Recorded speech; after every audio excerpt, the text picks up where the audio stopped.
students, welcome back all of you to my channel MBIC Maths and Physics. Today in this lecture I will teach you exercise 1.3 class 9th. Class 9th में mathematics exercise 1.3 आज आपको मैं teach करूँगा। तो आपको first question है that 1 2 3 4 5 6 इनमें आपको बताना है कि इसका जो डेसिमल रिप्रेजेंटेशन होगा इट इज टर्मिनेटिंग और नॉट टर्मिनेटिंग, रिकरिंग और नॉट रिकरिंग। इस आपको बताना है इसका जो डेसिमल रिप्रेजेंटेशन होगा वो शांत होगा या अशांत होगा, आवर्ती होगा या अनावर्ती होगा। ठीक है, ये सब पहले आप आवर्ती अनावर्ती डेसिमल के बारे में समझ चुके हैं। तो बच्चों सबसे पहले आप ये समझ लीजिए कि किसी भी फ्रैक्शन का जो डिनोमिनेटर है ये जो डिनोमिनेटर दिया हुआ है, जो हर इसका दिया हुआ है, ये यदि आपका इस फॉर्म का हो 2 to the power n 5 to the power m, फिर इस प्रकार का डिनोमिनेटर आपका हो तो इसका जो डेसिमल रिप्रेजेंटेशन होगा वो टर्मिनेटिंग होगा, मीन्स शांत होगा। वो डेसिमल रिप्रेजेंटेशन जब उसको डिवाइड करेंगे तो वो शांत अवश्य होगा, चाहे जितने स्टेप बाद जाकर के वो शांत हो। ये जानेंगे कैसे? जैसे यहाँ पर 100 है तो जब आप 100 के फैक्टर करोगे तो देखो क्या मिलेंगे आपको। जैसे 2 से डिवाइड किया, क्या आ गया? ये आ गया, फिर 5 5 जा 5 1 जा, तो आपने देखा यहाँ पर क्या है 2 to the power 2 and 5 to the power 2। आपने देखा यहाँ पर जो डिनोमिनेटर में मिल रहा है वो 2 की पावर कुछ भी होगी और 5 की पावर कुछ भी हो सकती है, सेम भी हो सकती है, डिफरेंट भी हो सकती है। फिर ऐसा कुछ हमको डिनोमिनेटर मिलता है कि डिनोमिनेटर में या 2 होगा या 5 होगा और इनकी पावर लगी होगी mn कुछ भी होगी पावर। तो इस फ्रैक्शन का जो डिवाइडेशन होगा, जब आप डिवाइड करेंगे तो इसका डेसिमल रिप्रेजेंटेशन जो आएगा वो क्या होगा? टर्मिनेटिंग होगा, अर्थात दशमलव कैसा होगा? शांत होगा। टर्मिनेटिंग को क्या बोलते हैं? शांत दशमलव होगा। तो ये तो एक आपकी पहचान हो गई पहले से ही कि हमारा दशमलव में हम रिप्रेजेंट करेंगे तो वो कैसा होगा। ठीक है, तो इसी बेस पे आपको इसी प्रकार से करना है और एक्चुअल डिवाइड करके यहाँ पर बताना है। आपको लिखा है एक्चुअली डिवाइड करके इसको बताइए कि इसका डेसिमल रिप्रेजेंटेशन कैसा होगा। तो देखिए 100 से आपको 36 को डिवाइड करना है। 136 तो क्या होगा? आप इसको जब डिवाइड करेंगे तो आप एक्चुअल में आप ये करें और चाहे आप यहाँ से करें, देखिए 2 जीरो यहाँ पर लगे हुए हैं तो ये 2 जीरो जब हम हटाएंगे तो डेसिमल यहाँ से 2 अंक बाद क्या हो जाएगा? बढ़ जाएगा। समझ पा रहे? यहाँ पर देखिए डेसिमल लगाया, यहाँ पर हमने क्या किया? जीरो बढ़ाया, यहाँ पर मैंने डेसिमल लगा कर यहाँ पर जीरो बढ़ाया तो क्या हो जाएगा? 100 3 300 हो गया। ये इसके बाद क्या बचेगा? यहाँ ये बचेगा, डेसिमल ऑलरेडी लगा, एक जीरो बढ़ा लिया, अब कितना हो जाएगा? 6 हो जाएगा। तो हमने डिवाइड किया और देखा यहाँ पर क्या हो गया? रिमाइंडर क्या बच रहा? जीरो बच रहा। इसका मतलब यहाँ पर जो दशमलव हो गया वो शांत हो गया, डेसिमल रिप्रेजेंटेशन क्या होगा? टर्मिनेटिंग हो गया, समाप्त हो गया। अब आगे आपको डिवाइड ही नहीं करना है। तो यहाँ पर 0.36 आया और ये क्या है? टर्मिनेटिंग है। इसी को हम क्या कहते हैं? शांत दशमलव भी कहते हैं। ठीक है, शांत दशमलव बोलते हैं, अर्थात समाप्त हो जाता है। ये एक स्तर पर जाकर के डिवाइड हो जाता है पूर्ण रूप से, उस रिमाइंडर क्या आ जाता है? जीरो आ जाता है। तो ये पहला हो गया। जैसे दूसरे क्वेश्चन में आपको देखिए ये 1/11। अब 11 के जो आप फैक्टर करोगे तो प्राइम नंबर है। हाँ, 11 प्राइम नंबर, इसके फैक्टर ही नहीं होंगे। तो यहाँ से डिनोमिनेटर है क्या? ये 2 की पावर m और 5 to the power n के फॉर्म में लिखा जा सकता है? नहीं। तो पहले से ही हमको पता है कि इसका जो डेसिमल रिप्रेजेंटेशन होगा वो टर्मिनेटिंग नहीं होगा। तो फिर होगा क्या? एक्चुअल में आप इसको जब आप डिवाइड करेंगे, देखिए 11 और यहाँ पर क्या है? 1 है। आपने क्या यहाँ पर डेसिमल बढ़ाया, ये हो गया, डेसिमल लगा करके एक जीरो बढ़ा लिया तो क्या होगा? अभी नहीं लग रहा, एक जीरो यहाँ पर बढ़ाएंगे। ठीक, अब यहाँ पर एक जीरो और बढ़ा लेंगे, अब क्या हो जाएगा? 11 9 जा कितना होगा? 99। यहाँ पर बचेगा क्या? 1 बचेगा। समझ पा रहे हैं? अब यहाँ पर डेसिमल लगा हुआ है तो आप क्या करेंगे? यहाँ पर एक जीरो बढ़ा सकते हैं, अब भी डिवाइड नहीं होगा। फिर एक क्या करेंगे? यहाँ अगर जीरो बढ़ाएंगे तो यहाँ भी एक जीरो बढ़ाना पड़ेगा। समझ पा रहे हैं? एक जीरो तो मैं ऐसे बढ़ा लेंगे, डेसिमल लगा हुआ है। ठीक, फिर भी देखा नहीं 11 से 10 नहीं डिवाइड हो रहा, तो जब दूसरा जीरो बढ़ाएंगे तो यहाँ एक जीरो और बढ़ा लेंगे और फिर से क्या लगेगा? 9 टाइम्स लग रहा है, यहाँ पर 99 हो जाएगा, रिमाइंडर क्या बच रहा? तो आप देख रहे हैं ये यही प्रोसेस चलती चली जाएगी, रिमाइंडर हर बार क्या आएगा? 1 आता चला जाएगा, अर्थात डेसिमल रिप्रेजेंटेशन कभी टर्मिनेट नहीं होगा, कभी समाप्त नहीं होगा, बार बार क्या आता जाएगा 0909। तो 0909 ये क्या हो रहा है, रिपीट हो रहा है ना। तो इसको हम लिख सकेंगे 0.09 और इसके ऊपर एक बार लगा देंगे। इसका मतलब होता है यही स्टेप बार बार क्या हो रहा है, रिपीट हो रहा है। ठीक है, अर्थात ये 09 जो है यही बार बार आता जाएगा और कभी भी ये जो है टर्मिनेट नहीं होगा, कभी भी दशमलव शांत नहीं होगा। तो इसीलिए यहाँ पर लिखा है रिकरिंग नॉट टर्मिनेटिंग, अर्थात ये जो है रिपीट होगा, आवर्ती होगा। इसको क्या कहते हैं, रिकरिंग होता है आवर्ती होगा, नॉन टर्मिनेटिंग अशांत, जिसको आप कहते हैं कभी ना शांत होने वाला। अर्थात इसको आप कह सकते हो, अगर हिंदी के बच्चे लिखना चाहते हैं तो क्या कहेंगे, आवर्ती और अशांत। आवर्ती होगा और अशांत होगा, अर्थात पुनरावृत्ति होगी इसकी, और अशांत अर्थात कभी भी शांत नहीं होगा। तो रिकरिंग मींस क्या कहते हैं, आवर्ती, और नॉन टर्मिनेटिंग का मतलब है टर्मिनेट ना होने वाला अर्थात अशांत। ठीक है, नेक्स्ट देख लीजिए, आपको एक्चुअल डिवाइड करके बताना है। आपका यहाँ पर ये है 4 1/8, आपका जो 8 है देखिए 8 को लिख सकते हो, इसका डिनोमिनेटर क्या है 8। ठीक है, इसको सॉल्व करोगे तो कितना आएगा 33/8 आएगा। ठीक है, इसको सॉल्व करोगे तो 8 4 जा कितना होगा, 32 हो जाएगा, प्लस 1 33/8। अब इसका जो डिनोमिनेटर है देखिए इसको आप लिख सकते हो 2 की पावर 3, ये 8 ही तो लिखा है। तो इसको देखिए हम 2 की पावर m के फॉर्म में या 5 की पावर n के पदों में लिख सकते हैं ना। तो इसका जो डेसिमल रिप्रेजेंटेशन होगा वो टर्मिनेटिंग जरूर होगा, अर्थात डेसिमल रिप्रेजेंटेशन जब इसको हम डिवाइड करेंगे तो टर्मिनेट हो जाएगा, क्योंकि इसका डिनोमिनेटर 2 की पावर n और m की पावर 5 की पावर m फॉर्म में है। तो डिवाइड कर दीजिए एक्चुअली आप इसको, तो कितना देखिए आ रहा है 8, कितना हो जाएगा 8 4 जा कितना हो जाएगा यहाँ पर 32, कितना बचेगा 1, डेसिमल लगाया यहाँ 0 बढ़ाया 8 बन जा 8 हो गया, कितना बचा 2, फिर आप यहाँ पर एक 0 बढ़ा लेंगे, कितना हो जाएगा 8 2 जा हो जाएगा 16, कितना बचेगा 4, आप एक 0 और बढ़ाएं, डेसिमल लगाए तो आप 0 यहाँ पर एक बढ़ा सकते हैं, कितना हो जाएगा 5 जा। समझ पाए, एक्चुअली डिवाइड होगा देखो पूरा, और यहाँ पर रिमाइंडर क्या हो गया 0 हो गया। तो जब रिमाइंडर 0 हो जाएगा तो समझ लीजिए ये टर्मिनेटिंग जरूर होगा, मतलब कि ये टर्मिनेट हो गया, यहाँ पर डेसिमल रिप्रेजेंटेशन क्या हो गया, समाप्त हो गया है। समझ पा रहे हैं, तो हमको पहले से जब पता हो जाएगा कि जो है टर्मिनेटिंग है, टर्मिनेटिंग होगा, ये शांत हो जाएगा, तो हमको चाहे जब तक डिवाइड करना पड़े हम डिवाइड करते जाएंगे, क्योंकि हमको पता है कि ये टर्मिनेट जरूर होगा। समझ पा रहे हैं, तो इस वजह से हम डिवाइड करते गए और 4.125 आया, और ये क्या होगा टर्मिनेटिंग होगा, डेसिमल अर्थात दशमलव रिप्रेजेंटेशन कैसा होगा, शांत होगा। समझ पा रहे हैं, इसका दशमलव रिप्रेजेंटेशन जो होगा वो क्या हो गया है, शांत है, अर्थात टर्मिनेटिंग है। तो आप क्या करेंगे, आप लोग ऐसे नहीं नोट करेंगे, एक्चुअल में डिवाइड करके आप दिखाएंगे, एक्चुअल में डिवाइड करके दिखाएंगे तब लिखेंगे। ठीक है, ऐसे आप इसको भी देखिए, इसमें दिया हुआ था कि जो डेसिमल रिप्रेजेंटेशन होगा वो क्या होगा, वो जो है यहाँ पर 13 है, प्राइम नंबर है, तो 2 की पावर m और 5 की पावर n फॉर्म में नहीं लिखा जा सकता। तो इसका मतलब क्या होगा, डेसिमल टर्मिनेट नहीं होगा। जब टर्मिनेट नहीं होगा तो फिर क्या होगा, या फिर रिकरिंग होगा या नॉन रिकरिंग होगा, या फिर आवर्ती होगा या अनावर्ती होगा। ठीक है, तो इसको एक्चुअल में जब डिवाइड करके आप देखेंगे, देखिए यहाँ पर ये आपका है 13 और यहाँ पर आपका है 3, तो क्या करेंगे, यहाँ पर डेसिमल लगाए 0 बढ़ाए, कितना हो जाएगा 13 2 जा हो जाएगा 26, चलिए 26 लिख दिया, कितना बचेगा यहाँ पर बचेगा 4, डेसिमल लगा हुआ है, एक 0 बढ़ा लिया, अब कितना लगेगा 13 3 जा 39 हो जाएगा, कितना बचा 1 बच जाएगा। ठीक है, अब एक 0 हमने बढ़ाया, डेसिमल लगाया तो एक 0 तो हम बढ़ा सकते हैं। ठीक है, लेकिन फिर भी डिवाइड नहीं होगा, तो हम क्या करेंगे, एक यहाँ पर 0 बढ़ाएंगे और एक यहाँ पर 0 बढ़ा लेंगे।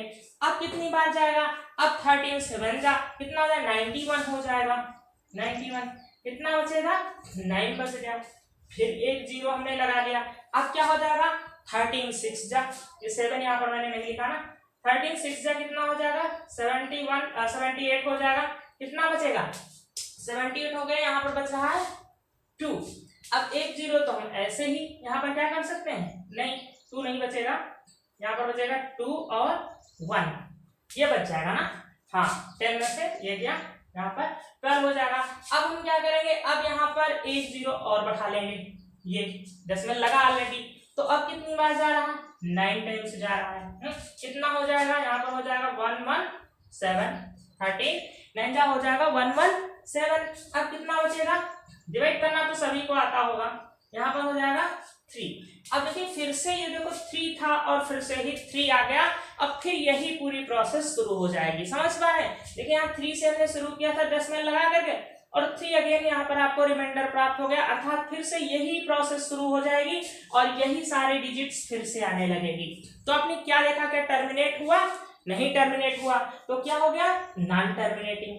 और क्या रिपीट हो रहा है, यस रिपीट होगा, तो इसलिए क्या होगा, रिकरिंग होगा, अर्थात इसकी पुनरावृत्ति होगी। तो रिकरिंग मींस इसकी पुनरावृत्ति होगी, अर्थात ये आवर्ती है, आवृत्ति हो रही है, इसकी दोहराया जा रहा है, इससे समझ पा रहे हैं। तो ये जो होगा रिकरिंग एंड नॉन टर्मिनेटिंग, अर्थात पुनरावृत्ति होगी, दोहराया जाएगा, और नॉन टर्मिनेटिंग कभी ना समाप्त होगा, अर्थात अशांत होगा। तो इस प्रकार से आप एक्चुअल डिवाइड करके यहाँ पर बताएंगे। अब इनको आप कर पाएंगे, समझ कर पाए हैं, ये देखो 181818 आता चला जाएगा, इस रिपीट होगा, रिकरिंग होगा, नॉन टर्मिनेटिंग होगा, और यहाँ पर इसको डिवाइड करेंगे एक्चुअल में, ये आ जाएगा टर्मिनेट हो जाएगा। क्यों, क्योंकि ये जो 400 लिखा हुआ है, इसको जो आप रिप्रेजेंट करेंगे तो 2 की पावर m एंड 5 की पावर n के फॉर्म में इसको लिखा जा सकता है। सो decimal representation is terminating and actual divide करके आप इसका जो है टर्मिनेटिंग पॉइंट ये निकाल सकते हैं कि कहां पर टर्मिनेट होगा, ठीक है। और यहाँ पर ये जो बाहर लगाई तब लगाते हैं, वही रिपीट होता है स्टेप, यहाँ रिपीट नहीं होगा, टर्मिनेट हो जाएगा तो उसके ऊपर बार नहीं लगाओगे, ठीक है। तो इस प्रकार से आपका पहला क्वेश्चन हो जाता है। सेकेंड क्वेश्चन देखिए बच्चों, आपका क्या है, आप अपने आप भी कुछ करेंगे थोड़े बहुत क्वेश्चन तो हो जाएगा। देखते हैं सेकेंड क्वेश्चन क्या है आपका। आपका सेकेंड क्वेश्चन है, आपको वैल्यू दी हुई है 1/7 equal to, question number second आपको दिया है 1/7 इक्वल टू 0.142857, और ये इस पर जो है ये बार लगा हुआ है, अर्थात ये डिजिट क्या हो रही है, टर्मिनेट हो रही है, फिर से जो है ये रिपीट हो रही है, टर्मिनेट नहीं रिपीट हो रही है। तो आपको वैल्यू निकालना है 2/7, 3/7, 5/7, 5/7, 6/7। देखिए क्वेश्चन आपको दिया हुआ है 1/7 इक्वल टू दिस, तो आपको निकालना है फिर ये आपको दिया हुआ है, given that 1/7 equal to this, आपको फाइंड करना है 2/7। तो आप क्या करेंगे, यहाँ पर 2 लिख लेंगे और इनटू में कर लेंगे 1/7, 2 और 1/7 की वैल्यू रख देंगे क्या, 0.142857, और ये क्या है, आप इस पे बार लगा देंगे, ठीक। अब इसको आप मल्टीप्लाई कर दीजिए, कितना आ जाएगा, यहाँ कर दीजिए या फिर यहाँ पर कर दीजिए। देखिए 2 7 जा कितना हो जाएगा, 14 हो जाएगा, 4 कैरी हुआ 1, 2 5 जा 10, 1 कैरी हुआ था 1 आ गया, कैरी हुआ 1, 2 8 जा 16 और 1 19 हो गया, कैरी हुआ 1, 2 2 जा 4 5 हो गया, कैरी कुछ नहीं कैरी हुआ, और 2 4 जा 8 हो जाएगा, 2 1 जा 2 हो जाएगा ये, और यहाँ पर भी बार लग जाएगा। यदि ये रिपीट हो रहा था तो रिपीट ये भी होगा, ये यहाँ पर होता है कि अगर ये रिपीट हो रहा है 2 से इसको मल्टीप्लाई कर दिए तो रिपीट ये भी होगा, थर्ड डेसिमल रिप्रेजेंटेशन इसका क्या हो जाएगा, ये हो जाएगा। तो ये सभी इजी है बच्चों। 3/7 करना है तो आपको क्या करना है, 3 इंटू 1/7, 3 इंटू 1/7 की वैल्यू यहाँ पर रख दी है क्या, 142,857, मल्टीप्लाई कर दीजिएगा इसको, 3 से इसको मल्टीप्लाई करके यहाँ पर रख देंगे, इसको और में मल्टीप्लाई करेंगे, बाकी आप करेंगे इसको, ठीक है। जितना भी होगा आप देख लीजिए, 3 7 जा 21, कैरी हुआ 2, 3 5 जा कितना हो जाएगा 15, और 2 17, 1 कैरी हुआ, 3 8 जा 24, 1 कैरी हुआ था 25 हो गया, 2 कैरी हुआ, 3 2 जा 6 और 2 8 हो गया, 3 4 जा 12, कैरी कितना हुआ 1, 3 1 जा 3 और 1 कैरी हुआ था 4, ये आपका होगा, ठीक। तो आप इस प्रकार से इनको जो है सबको कर लेंगे। ऐसे ही आपको जितनी भी वैल्यूज निकालना है, आपको 4/7 निकालना है तो लिख लेंगे 4 × 1/7, 5/7 निकालना है तो 5 × 1/7 और 1/7 की वैल्यू रख करके आप मल्टीप्लाई कर देंगे। तो ये 2 नंबर क्वेश्चन आप कर लेंगे। अब आपको 3 नंबर लिखना है। क्वेश्चन नंबर 3 देखिए, उसमें थोड़ा सा समझने वाला है कुछ। क्वेश्चन नंबर 3 आपका है कि आपको दिया हुआ है 0.6। चलिए पहले क्वेश्चन सभी हम लिख लेते हैं। फर्स्ट क्वेश्चन है 0.6, 6 पर बार लगा हुआ है। और सेकेंड क्वेश्चन आपका है 0.4 और यहाँ पर केवल 7 पे बार लगा हुआ है। थर्ड क्वेश्चन है 0.001 और इस पूरे पर ये बार लगा हुआ है। तो आपको इसको लिखना है P/Q के फॉर्म में। आपको इसको लिखना है P/Q के फॉर्म में। ये डेसिमल फॉर्म में लिखा हुआ है, P/Q के फॉर्म में लिखा हुआ है। तो देखिए बच्चे, 3 क्वेश्चन से आपको पूरा मेथड यहाँ पर क्लियर हो जाएगा लगभग, क्योंकि 3 प्रकार के क्वेश्चन यहाँ पर दे दिए गए हैं। तो देखिए सबसे पहले जो ये दिया हुआ है, इस पर बार लगा हुआ है, इसको हम x के बराबर मान लेते हैं। पहला क्वेश्चन मैं सॉल्व कर रहा हूँ 0.6। इसका मतलब होता है कि ये 6 ही नहीं है, बल्कि यहाँ पर 6 आगे कई स्टेप तक लिखा हुआ है। ये मतलब होता है आगे ये चला जाएगा ऐसे ही। अब आगे क्या करना है बच्चों, इसमें इस इक्वेशन में, इक्वेशन नंबर 1 में आपको 10 से मल्टीप्लाई करना है। देखिए यहाँ पर जो है बार किस पर लगा है, 1 डिजिट पे। यहाँ पर 1 डिजिट पे बार लगा है, इसका मतलब 1 के बाद 1 0 बढ़ा लीजिए। जितने डिजिट पर यहाँ पर बार लगा हो, 1 के बाद उतने 0 बढ़ा लीजिए। कितना हुआ, 10। अब 10 से दोनों तरफ हम मल्टीप्लाई कर देंगे। मल्टीप्लाई इक्वेशन नंबर 1/10, तो इधर हो जाएगा 10x इक्वल टू, यहाँ 10 से मल्टीप्लाई करोगे तो क्या आएगा 6.66 डॉट डॉट डॉट आगे। ये हो गई इक्वेशन नंबर 2। अब हमको क्या करना है, जिस इक्वेशन को मैंने मल्टीप्लाई किया है, इसमें से पहले वाली इक्वेशन सब्ट्रैक्ट कर देना है। सब्ट्रैक्टिंग इक्वेशन नंबर 1 फ्रॉम 2 से घटा दीजिए। तो देखिए क्या होगा, 10x equal to 6.666 dot dot, ये हो जाएगा। और यहाँ पर क्या आ जाएगा, x इक्वल टू 0.6। ये वाली इक्वेशन घटा रहे हैं, डॉट डॉट माइनस करेंगे। यहाँ पर क्या मिलेगा, 9x। यहाँ पर आपको क्या मिलेगा, देखिए 6 के बाद क्या मिलेगा, 0 0 0 0 सब मिलेगा, क्योंकि सभी में क्या होगा, 6 ही होगा। तो x इक्वल टू आ गया 6/9। इसको सॉल्व करेंगे तो आ जाएगा 2/9। आपने क्या पाया, ये क्या है, P/Q के फॉर्म में। तो आपकी ये जो है, जो एक दी हुई ये जो दिया हुआ था 0.6 और बार, ये क्या था, ये डेसिमल फॉर्म में था। इसको आपने कन्वर्ट कर दिया है किसमें, उसमें रेशनल नंबर के फॉर्म में कन्वर्ट कर दिया है P/Q के रूप में, एक परमेय व्यंजक के रूप में, परमेय संख्या के रूप में इसको कर दिया है। समझ पा रहे हैं।